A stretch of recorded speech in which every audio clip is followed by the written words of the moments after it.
হাতে নাতে দালাল ধরলেন পরিবহন মন্ত্রী। আরটিএ অফিসে আচমকা হানা দিয়ে একেবারে হাতে নাতে দালাল ধরলেন পরিবহন মন্ত্রী স্নেহাশিস চক্রবর্তী ও দপ্তরের সচিব সৌমিত্র মোহন। মঙ্গলবার বিকেলে বেলতলায় পিভিজি দপ্তরে সারপ্রাইজ ভিজিট করেন মন্ত্রী ও সচিব। আগাম খবর না থাকায় দপ্তরের ভেতরেই ঘোরাফেরা করছিল দালালরা। কেউ কেউ তো সরকারি আধিকারিকের পাশে একেবারেই চেয়ারে বসেছিল। কিন্তু আচমকাই মন্ত্রীর ভিজিটে হতচকিত হয়ে যায় তারা। একজনকে হাতে নাতে ধরা হয়, কয়েকজন ছুটে পালায়। আচমকাই এমন হানায় হতদম্য হয়ে পড়েন সেখানের কর্মরত সরকারি কর্মী এবং পরিষেবা নিতে যাওয়া সাধারণ মানুষও। পরে কয়েকজনকে পুলিশের হাতে তুলে দেওয়া হয়।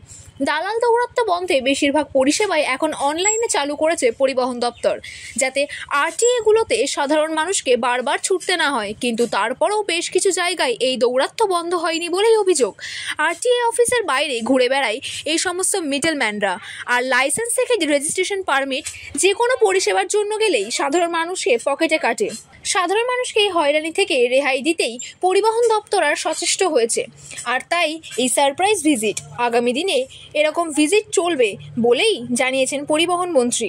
মানুষ যাতে পরিষেবা পেতে কোনো রকম হয়রানি না পড়ে তা দেখাই আমাদের কর্তব্য।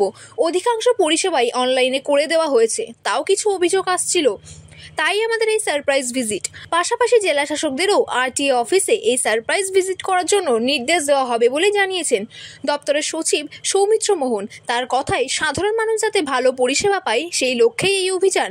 সাধারণ মানুষের অভিযোগ, দালালরা অফিসের মধ্যেও ঢুকে পড়ে কোথাও কোথাও।